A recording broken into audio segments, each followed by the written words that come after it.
और अब आपको सीधे लिए चलते हैं। प्रदेश में आज से वृक्षारोपण अभियान की शुरुआत की जा रही है, जिसके तहत 30 करोड़ पौधे लगाने का लक्ष्य रखा गया है। और सीधी तस्वीर इस वक्त आप देख पा रहे हैं, मंच पर मौजूद हैं सीएम योगी आदित्यनाथ। वृक्षारोपण कार्यक्रम की शुरुआत हो रही है।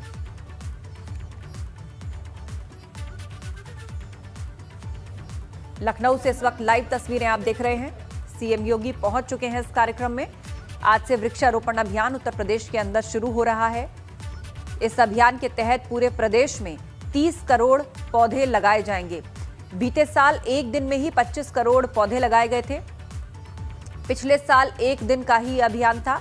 इस बार कोरोना की वजह से यह अभियान 1 महीने तक चलेगा और उसके तहत पूरे उत्तर प्रदेश के अंदर 30 करोड़ पौधे लगाए जाने की योजना है। यूपी में आज से वृक्षारोपण अभियान की शुरुआत की जा रही है। सीएम योगी आदित्यनाथ इस वक्त मंच पर उपस्थित हैं। इस कार्यक्रम की शुरुआत हो चुकी है। लखनऊ से लाइव तस्वीरें इस वक्त हम आपको दिखा रहे हैं। 1 महीने तक ये पूरा अभियान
उसके बाद मंच से सीधी तस्वीर हम आपको जो दिखा रहे हैं, सीएम योगी वहां पर पहुंच चुके हैं।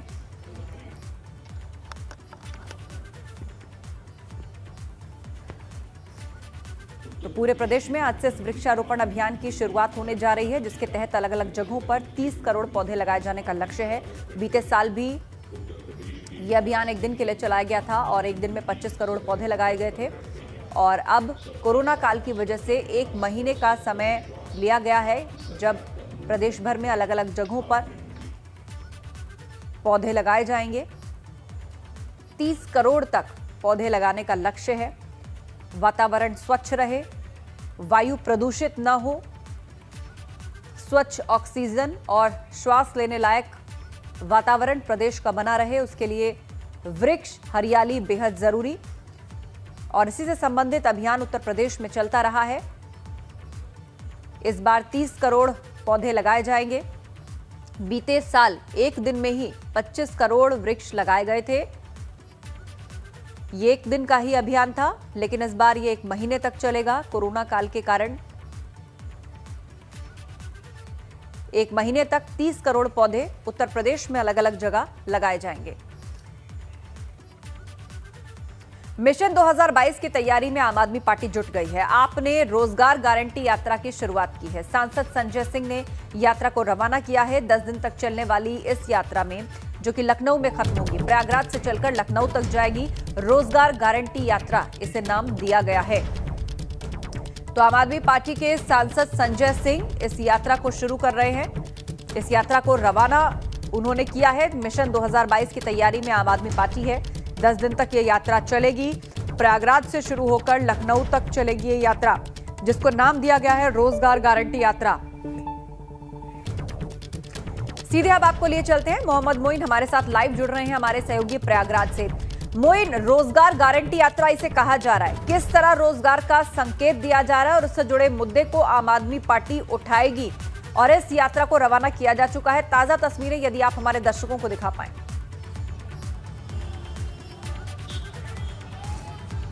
जी बिल्कुल, निश्चित तौर पर कहा जा सकता है कि उत्तर प्रदेश में कुछ महीनों के बाद विधानसभा के चुनाव होने हैं, तो जो सियासी पार्टियां हैं वो एक तरफ अपना दमखम दिखा रही हैं, अलग अलग कार्यक्रम आयोजित कर रही हैं, उसके चलते वोटरों को रिझाने की कोशिश की जा रही है। तो वहीं दूसरी तरफ जो विपक्षी पार्टियां हैं वो सरकार को घेरने का काम कर रही हैं। इस वक्त हम मौजूद हैं प्रयागराज के आज़ाद पार्क में, जहां आप देख सकते हैं कि आम आदमी पार्टी की जो रोजगार गारंटी यात्रा है वो अब से कुछ देर पहले रवाना कर दी गई है। यात्रा आगे की तरफ बढ़ गई है।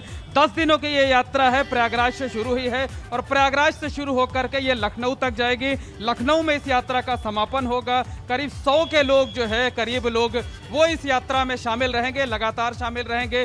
पार्टी के सांसद संजय सिंह ने जो है इस यात्रा को हरी झंडी दिखाकर रवाना किया है। उससे पहले अमर शहीद चंद्रशेखर आजाद के प्रतिमा पर फूल चढ़ाए गए हैं और आप देख सकते हैं कि जो यात्रा है वो आगे की तरफ लगातार बढ़ती जा रही है। यात्रा में कुछ दूर के लिए जो संजय सिंह हैं, आम आदमी पार्टी के सांसद, वो शामिल रहेंगे। लगातार प्रदर्शन, नारेबाजी की जा रही है, सरकार को घेरने की कोशिश की जा रही है और दावा ये किया जा रहा है कि जो उत्तर प्रदेश की मौजूदा सरकार है उसने रोजगार के मामले में कुछ खास नहीं किया है। नौजवानों को परेशानी का सामना करना पड़ रहा है और आम आदमी पार्टी जो युवा हैं, जो बेरोजगार हैं, उनकी आवाज को उठा रही है। तो आप सीधी तस्वीरें देख सकते हैं कि जो यात्रा है वो लगातार जो है वो आगे की तरफ बढ़ती चली जा रही है और 10 दिनों की इस यात्रा का समापन राजधानी लखनऊ में होगा 10 जुलाई को।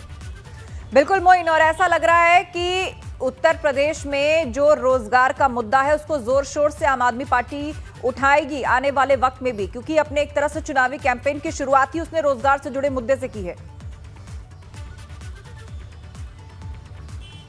जी बिल्कुल, निश्चित तौर पर कहा जा सकता है कि आम आदमी पार्टी ने शुरू से ही युवाओं की, बेरोजगारों की समस्याओं को उठाया हुआ है और लगातार जो है वो युवाओं को आकर्षित कर रही है। तेजी से अपनी पार्टी के साथ जोड़ने की कोशिश की जा रही है और आपको दिखा दीजिए, सामने की तस्वीर देखिए, ये आजाद पार्क के बाहर की तस्वीर है। अभी भी जो है जो लोग यहाँ पर यात्रा को समर्थन करने हुए आए हुए थे वो युवा यहाँ पर अभी भी मौजूद हैं। बड़ी संख्या में सफेद टोपी लगाए हुए लगातार नारेबाजी कर रहे हैं, जबकि यात्रा यहाँ से रवाना हो चुकी है।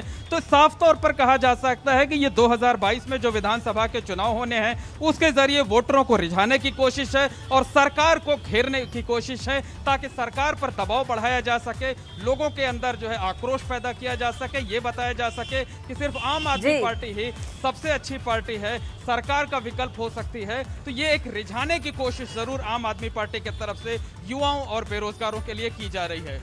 जी, आप नजर बनाए रखिए। जानकारी के लिए शुक्रिया मोइन आपका। और फिलहाल इस रोजगार गारंटी यात्रा की शुरुआत प्रयागराज से हो गई है, जो कि 3 दिन बाद लखनऊ पहुंचेगी। आगे बढ़ते 2022 विधानसभा चुनाव पर ओपी राजभर ने बयान दिया है। हम 403 विधानसभा सीटों पर चुनाव लड़ेंगे, ये कह रहे ओपी राजभर। 300 से ज्यादा सीटें हम जीतेंगे। 2022 में हम सरकार बनाएंगे, हम 5 साल में बनाएंगे 5 मुख्यमंत्री, ये कह रहे हैं ओपी राजभर। 5 साल में हम 20 डिप्टी सीएम बनाएंगे। केशव मौर्य के नाम पर वोट लिया गया है मौजूदा सरकार द्वारा, उत्तराखंड से लाकर यहां उन्हें सीएम बना दिया गया। ये बातें कही हैं सीएम योगी आदित्यनाथ के लिए। 5 साल में हम 20 डिप्टी सीएम बनाएंगे। 10 लोग मिलकर के भागीदारी संकल्प मोर्चा बनाए हैं और उत्तर प्रदेश की 403 सीट पर हम लोग चुनाव लड़ेंगे और 300 प्लस जीतेंगे भी और उत्तर प्रदेश में सरकार बनाएंगे। जब 22 में सरकार बनेगी तो चुनाव में 5 साल में 5 मुख्यमंत्री, एक मुसलमान 1 साल राजभर, 1 साल चौहान, 1 साल कुशवाहा, 1 साल पटेल। हम 5 साल में 5 मुख्यमंत्री और 1 साल में 4 डिप्टी सीएम, 5 साल में 5 सीएम और 20 डिप्टी सीएम देंगे। ये देख रहे हैं, जब यहाँ पिछड़ों के नाम पर वोट केशव मौर्य के नाम पर उत्तर प्रदेश में लोगों ने दिया, जब सरकार बनी तो उत्तराखंड से ला करके सीएम बना दिया। आज भी सीएम बनने के लिए बेचारे कुशवाहा समाज के लोग एकदम ताक रहे हैं कि कब मिलेगा कब मिलेगा। तो इसी नाते हमने कहा कि क्यों ताका जाए, क्यों न बनाने के लिए हम जब वोटवे से बनना है तो हम सब लोग अपना वोट बना करके 1-1 साल खुद बना लिया जाए, कोई किसी को नहीं ताकेगा। और अब खबर फर्रुखाबाद से, जहां भाजपा सांसद मुकेश राजपूत के भतीजे राहुल राजपूत ने सपा के जिला पंचायत अध्यक्ष के प्रत्याशी सुबोध यादव के खिलाफ मामला दर्ज किया है। जानलेवा हमले का मुकदमा कालगंज थाने में दर्ज कराया गया। राहुल राजपूत का कहना है कि उसके ऊपर सपा प्रत्याशी ने हमला किया। अब पुलिस ने सुबोध यादव समेत 16 लोगों पर केस दर्ज कर लिया है और आगे की कार्रवाई कर रही है। राहुल राजपूत नाम के व्यक्ति के द्वारा एक प्रार्थना पत्र दिया गया है कि इनको रोककर इनके ऊपर जानलेवा हमला किया गया है। इसके संबंध में थाना कमालगंज के अंतर्गत सुसंगत धारा 143, 148 और 364, 307 और 504 के अंतर्गत ये पंजीकृत किया गया है, जिसमें 2 नामजद और अन्य अज्ञात लोग हैं। इसमें विवेचना की जा रही है। विवेचना में जो भी तथ्य आएंगे, जो भी एविडेंस होंगे, उसका आधार पर कार्रवाई की जाएगी।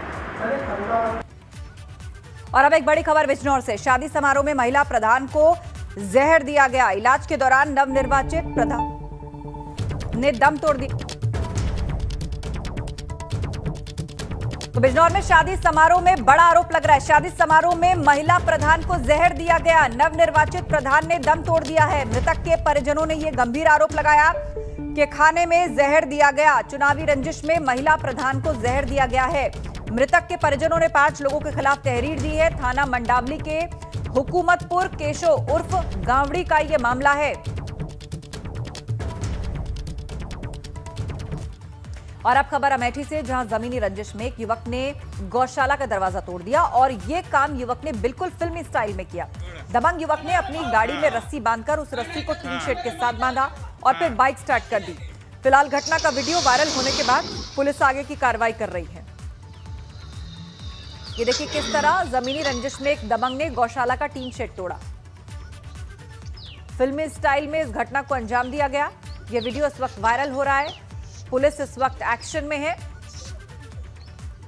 तस्वीरों में आप देख रहे हैं, ये वो गौशाला है। टूटा हुआ टीन शेड, जिसको पहले बाइक से बांधा रस्सी के माध्यम से इस शख्स ने पहले दरवाजा तोड़ा हथौड़े से, उसके बाद टीन शेड को अपनी बाइक के साथ बांधकर बाइक चलाकर ढा दिया।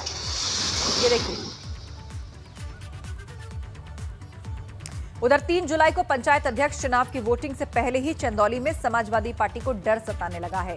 जिला पंचायत अध्यक्ष चुनाव में भाजपा की रणनीति के सामने कहीं सपा के समीकरण फेल ना हो जाए, और इसीलिए चंदौली में सपा जिलाध्यक्ष की अगुवाई में हुई बैठक में जिले के पदाधिकारियों ने मीटिंग की और कार्यकर्ताओं से भारी संख्या में मौजूद रहने के निर्देश दिए।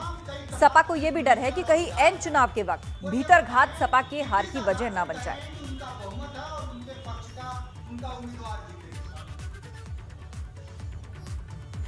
उधर नोएडा में एटीएम को हैक कर पैसे निकालने वाला गिरोह सामने आया है, जहां पर साइबर ठगों ने नोएडा के सेक्टर 65 बहलोलपुर गांव के पास एक्सिस बैंक के एटीएम को हैक करके पूरे 9,60,000 रुपए निकाल लिए।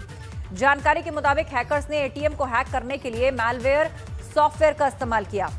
वहीं मामले के सामने आने के बाद पुलिस के हाथ पांव फूले नजर आ रहे हैं। नोएडा पुलिस की पूरी टीम इस मामले की जांच में जुटी हुई है। वारदात हैरान करने वाली है, इसीलिए क्योंकि यहां पर एटीएम को हैक करने के लिए एक मैलवेयर सॉफ्टवेयर का इस्तेमाल किया गया है। इसमें वादी ने आरोप लगाया था कि उनके भाई को किडनी की प्रॉब्लम थी और किडनी ट्रांसप्लांट होने के लिए डॉक्टर्स की तरफ से सजेशन आया था। वादी के एक जानने वाले डॉक्टर बुलंद अख्तर थे और उनके साथ ही एक और थे। इन दोनों ने मिलकर उनके किडनी के अरेंजमेंट करने के एवज में काफ़ी पैसे ले लिए थे और उसके बाद काफ़ी दिनों तक उन लोगों के द्वारा इस तरह की कोई व्यवस्था नहीं कराई गई। अंततः उनके भाई के वादी के भाई की डेथ हो गई और वो किडनी के रोग से पीड़ित थे। सीधे लखनऊ लिए चलते हैं। यूपी में वृक्षारोपण अभियान की शुरुआत हो रही है। सीएम योगी इस कार्यक्रम में पहुंचे हुए हैं। मंच से सीधी तस्वीर हम आपको दिखा रहे हैं। लखनऊ में एक कार्यक्रम चल रहा है। दीप प्रज्वलन इस वक्त किया जा रहा है।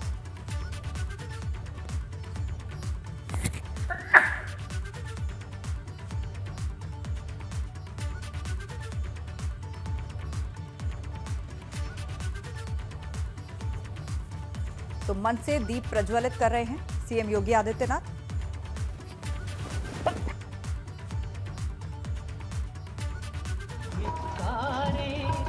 आओ ज्ञान का दीप जलाएं।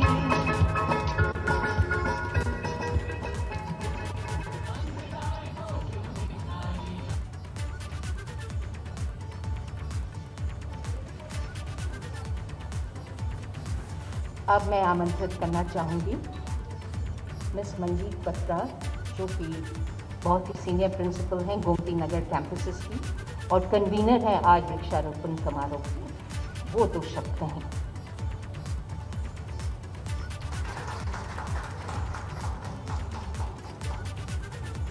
ये हम सब के लिए अत्यंत ही हर्ष एवं गौरव की बात है कि उत्तर प्रदेश की यशस्वी कर्मयोगी एवं हमेशा अपनी जनता के हित के लिए दिन रात काम करने वाले हमारे माननीय मुख्यमंत्री श्री योगी आदित्यनाथ जी आज हमारे विद्यालय में आयोजित वृक्षारोपण कार्यक्रम में मुख्य अतिथि के रूप में पधारे हैं।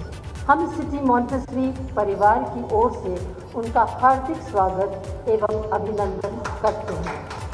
ये हम सभी का अत्यंत सौभाग्य है कि हमें एक दूरदर्शी एवं चमत्कारिक व्यक्तित्व वाले मुख्यमंत्री का नेतृत्व मिला है, जिनकी प्रेरणा से इस सप्ताह 30 करोड़ पौधों का पूरे उत्तर प्रदेश में लगाया जा रहा है। वास्तव में पर्यावरण को स्वच्छ एवं सुंदर बनाना हम सभी का नैतिक कर्तव्य एवं जिम्मेदारी भी है। वास्तव में आज पर्यावरण में असंतुलन की वजह से सारे विश्व में कहीं न कहीं प्राकृतिक आपदा के जनजीवन प्रभावित होता जा रहा है। हमें माननीय मुख्यमंत्री जी को यह बताते हुए हार्दिक प्रसन्नता भी हो रही है कि हमारे विद्यालय में बच्चों की सर्वश्रेष्ठ पढ़ाई करवाने के साथ ही उन्हें आगे बढ़ते हैं। हर साल 1 जुलाई को राष्ट्रीय चिकित्सक दिवस यानी कि नेशनल डॉक्टर्स डे मनाया जाता है। इस दिन को मानने का मकसद बेहतर स्वास्थ्य के प्रति लोगों को जागरूक करना, डॉक्टर्स को उनकी समर्पित सेवा के लिए शुक्रिया अदा करना है। इस मौके पर प्रयागराज में इलाहाबाद विश्वविद्यालय के दृश्य कला संकाय के छात्र अजय गुप्ता ने अपने साथियों के सहयोग से सैंड आर्ट बनाकर डॉक्टर्स को सम्मान दिया है।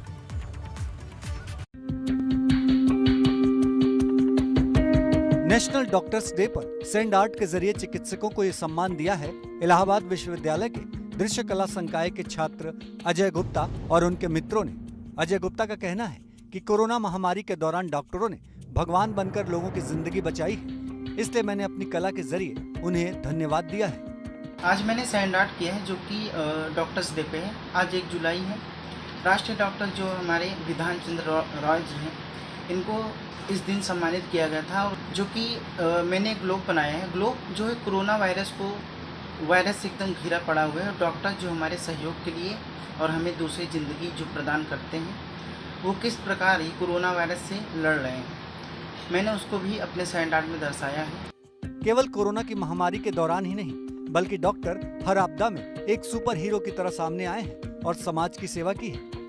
केंद्र सरकार ने साल 1991 में 1 जुलाई को देश के महान चिकित्सक और पश्चिम बंगाल के दूसरे मुख्यमंत्री डॉक्टर विधान चंद्र राय के जन्मदिन के रूप में डॉक्टर्स डे मनाने की शुरुआत की थी। तब से हर साल 1 जुलाई को देश में नेशनल डॉक्टर्स डे मनाया जाता है और चिकित्सकों को सम्मानित किया जाता है।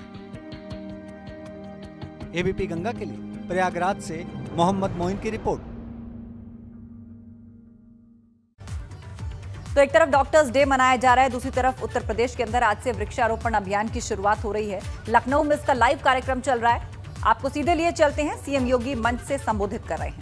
संस्थापक निदेशक डॉक्टर श्रीमती भारती गांधी जी,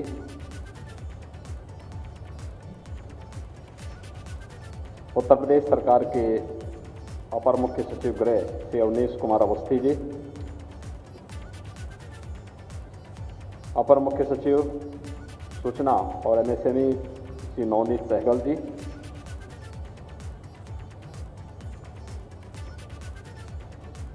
संस्था की सीनियर प्रिंसिपल और संस्थान से जुड़े हुए सभी प्राध्यापकगण, उपस्थित भाइयों बहनों, मैं सबसे पहले आप सबको वन महोत्सव कार्यक्रम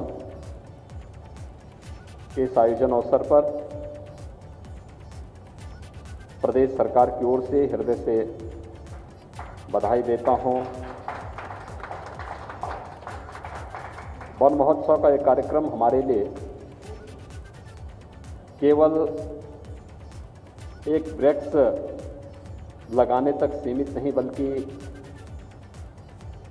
प्रकृति और पर्यावरण के प्रति हम सबके दायित्व को बताने वाला एक अवसर भी है।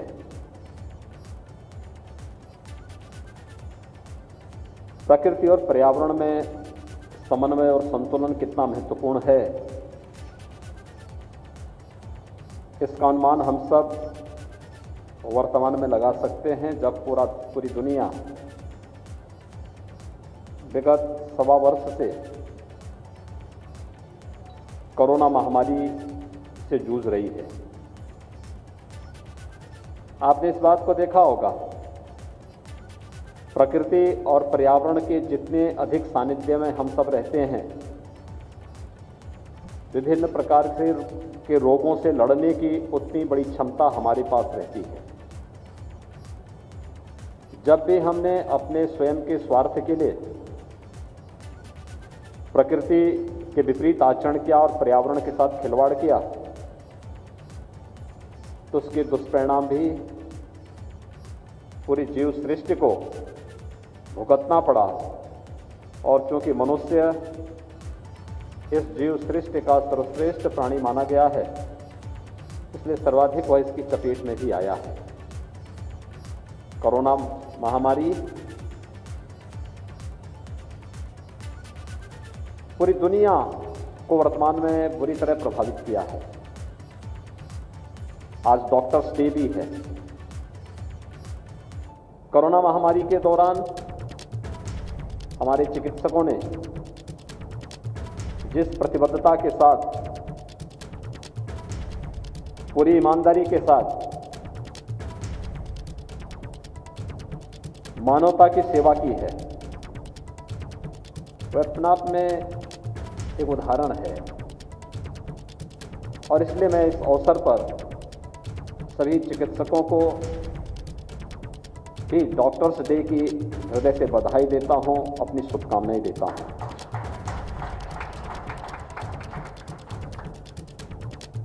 उत्तर प्रदेश में सरकार आने के तत्काल बाद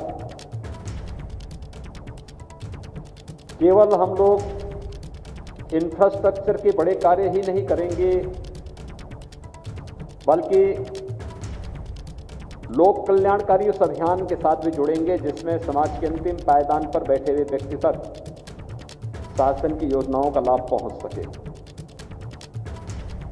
सरकार ने हर एक फील्ड में काम करने का प्रयास किया, लेकिन साथ साथ हम सब प्रकृति और पर्यावरण के प्रति अपनी प्रतिबद्धता से भाग नहीं सकते। और इसीलिए सरकार ने उस समय निर्णय लिया 2017 में ही कि प्रतिवर्ष हम लोग वृक्षारोपण के एक निश्चित अभियान को आगे बढ़ाएंगे। मुझे प्रसन्नता है कि पहले वर्ष 2017 में 5 करोड़ वृक्षारोपण का लक्ष्य हमारे सामने था, उसे हमने पूरा किया। दूसरे वर्ष 2018 में 11 करोड़ वृक्षारोपण के लक्ष्य को हम लोगों ने प्राप्त किया। 2019 में हमारे सामने लक्ष्य था कि हम लोग उत्तर प्रदेश की आबादी के बराबर वृक्षारोपण कर सकें। क्या हम 22 करोड़ वृक्षारोपण कर पाएंगे? और मैं अभिनंदन करूंगा प्रदेशवासियों का, विभिन्न संस्थाओं का, जिन्होंने 22 करोड़ से अधिक वृक्षारोपण के लक्ष्य को 2019 में पूरा किया। विगत वर्ष हमारे सामने एक चैलेंज था। कोरोना महामारी से दुनिया जूझ रही थी। क्या हम वृक्षारोपण के इस लक्ष्य को प्राप्त कर पाएंगे? हम लोगों ने लक्ष्य निर्धारित किया और वन विभाग समेत उत्तर प्रदेश शासन के सभी विभाग, सभी संस्थाओं ने मिलकर के जन सामान्य के साथ सहयोग से हमने विगत वर्ष कोरोना महामारी के बावजूद एक दिन में 25 करोड़ से अधिक वृक्ष पूरे प्रदेश के अंदर लगाए। इस वर्ष हम लोगों ने 4 जुलाई को 25 करोड़ वृक्ष एक ही दिन लगाने का लक्ष्य निर्धारित किया है। लेकिन इस पूरे महोत्सव के दौरान हम वृक्षारोपण के लक्ष्य को 30 करोड़ तक पहुंचाएंगे, 1 से लेकर 7 जुलाई के बीच में। और उस लक्ष्य को प्राप्त करने के लिए न केवल वन विभाग बल्कि उत्तर प्रदेश शासन के जितने भी अन्य विभाग हैं, ग्रामीण विकास, पंचायती राज, लोक निर्माण विभाग, शिक्षा विभाग, वे सभी विभाग एक साथ मिलकर के इस लक्ष्य को प्राप्त करने के लिए अहर्निश प्रयास कर रहे हैं।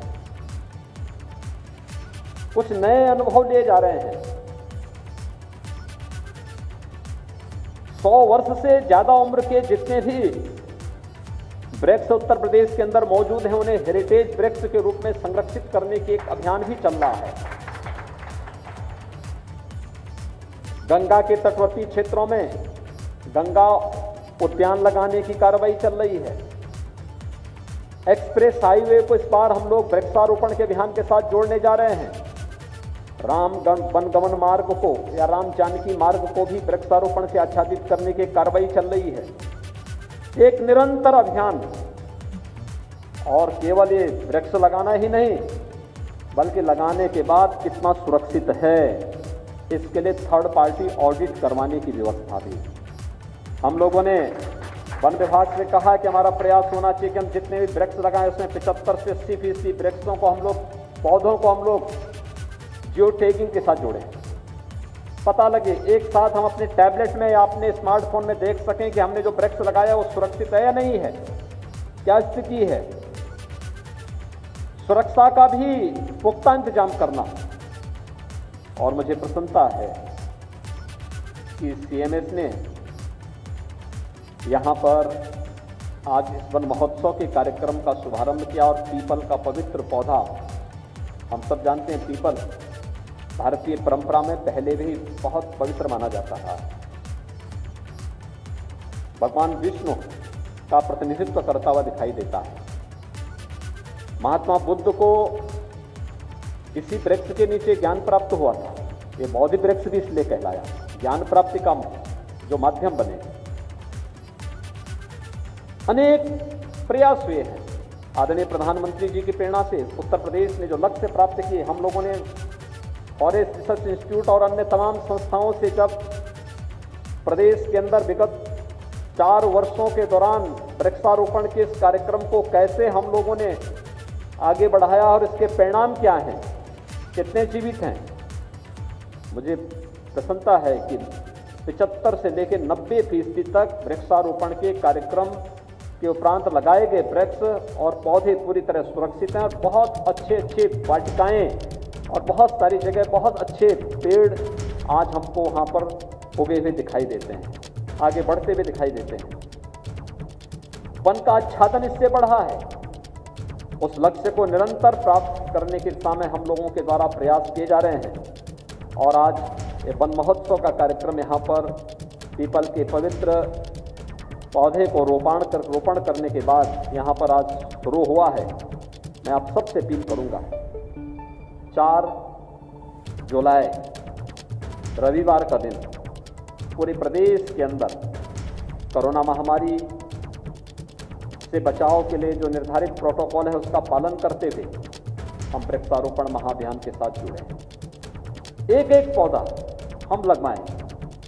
हम लोगों ने हर एक गांव में भी लक्ष्य निर्धारित किया है। हर गांव में एक लक्ष्य, और वह लक्ष्य है कि कोरोना महामारी के कारण जिन लोगों ने अपनों को खोया है उनकी स्मृति में भी एक पौधा हम उस गांव में लगवाने का कार्य करेंगे। स्मृति वन के रूप में ग्राम पंचायत के स्तर पर उत्तर प्रदेश सरकार 30 करोड़ पौधा मुफ्त में उपलब्ध कराने के लक्ष्य के साथ इस बृहद अभियान के साथ सभी प्रदेशवासियों को जोड़ना चाहती है। और मैं धन्यवाद दूंगा कि सीएमएस ने और डॉक्टर जगदीश गांधी जी ने इस कार्यक्रम के लिए पहले दिन का समय यहाँ पर सीएमएस के लिए उपलब्ध करवाया। सीएमएस में आज मुझे आने का अवसर प्राप्त हुआ। विगत 1.5 वर्षों से हम लोगों को आने का अवसर नहीं प्राप्त हुआ था, क्योंकि लगातार कोरोना महामारी से जूझ रही मानवता को बचाने के लिए हम लोगों को प्रयास करना पड़ा। एक साथ लोगों का जमावड़ा नहीं हो पा रहा है, समस्याएं हो रही हैं। सोशल डिस्टेंसिंग का पालन और कोरोना प्रोटोकॉल को लागू करने के साथ ही जो एक सामुदायिक भाव होता है समाज के अंदर, कोरोना ने उसको छिन्न भिन्न किया है। लेकिन गांधी जी ने यहाँ पर साहस दिखाया। वे आए, वे परसों आए थे मेरे पास और मुझे बहुत अच्छा लगा कि आज भी वह अपने सामाजिक प्रतिबद्धताओं के लिए जिस तत्परता के साथ कार्य करते हैं, मैंने उनको बताया। मैंने कहा रिपब्लिक डे के परेड के दौरान जब CMS की झांकी निकली, एक विद्यालय गया, दूसरा गया, तीसरा गया, चौथा गया, तो मैंने अपने उप मुख्यमंत्री डॉक्टर दिनेश शर्मा जी से पूछा। मैंने कहा जगदीश गांधी जी नहीं दिखाई दे रहे हैं। तो जगदीश गांधी जी से पहले श्रीमती भारती गांधी जी दिखाई दे। उन्होंने कहा नहीं देखिए आ रहे होंगे, लेकिन जैसे ही हम लोगों ने भारती गांधी जी को देखा तो मैं मान लिया कि अब दोनों लोग पीछे से उछल कूद करके आ रहे होंगे। और आप देख रहे होंगे श्रीमती गांधी की उम्र 87 साल है, लेकिन किसी भी युवा से कम नहीं दौड़ती है अभी भी। स्फूर्ति देखिए, यही तो योग है, यही अध्यात्म है।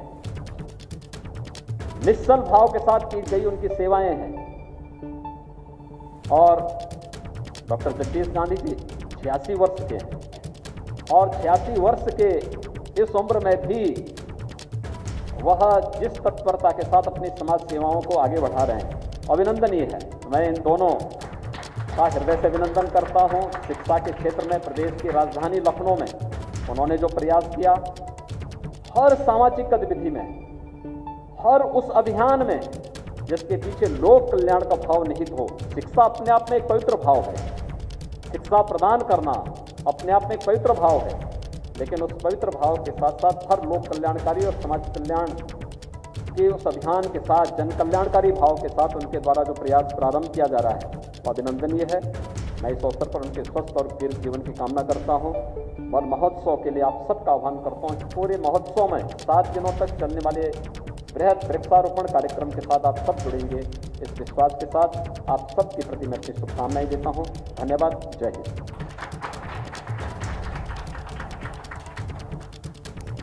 तो यूपी में वृक्षारोपण अभियान की शुरुआत हो गई है। सीएम योगी ने वृक्षारोपण अभियान की शुरुआत की है, जिसके तहत 30 करोड़ पेड़ जो है वो पूरे यूपी में लगाए जाएंगे। प्रकृति के प्रति अपने कर्तव्य से हम भाग नहीं सकते, ये महत्वपूर्ण बातें जो है वो सीएम योगी ने कही हैं। 2018 में 11 करोड़ वृक्षारोपण का जो लक्ष्य था वो हमने हासिल किया। 2019 में 22 करोड़ वृक्षारोपण के लक्ष्य को हम पूरा कर चुके हैं। सभी विभागों, संस्थाओं ने मिलकर इस लक्ष्य को पूरा किया है। प्रकृति के साथ खिलवाड़ करने पर इंसान को भुगतना पड़ता है। प्रकृति के प्रति हम अपने कर्तव्य से भाग नहीं सकते। 7 जुलाई तक 30 करोड़ वृक्ष लगाने के टारगेट को हम पूरा कर लेंगे। ये अभियान पर्यावरण दायित्व को बताने का एक मौका है। पूरी दुनिया कोरोना महामारी से जूझ रही है, तो ऐसे में प्रकृति की क्या महत्ता है, स्वच्छ वायु और साफ वातावरण के लिए किन चीजों की जरूरत है। अभियान के तहत 30 करोड़ वृक्ष जो हैं वो पूरे यूपी में लगाए जाएंगे।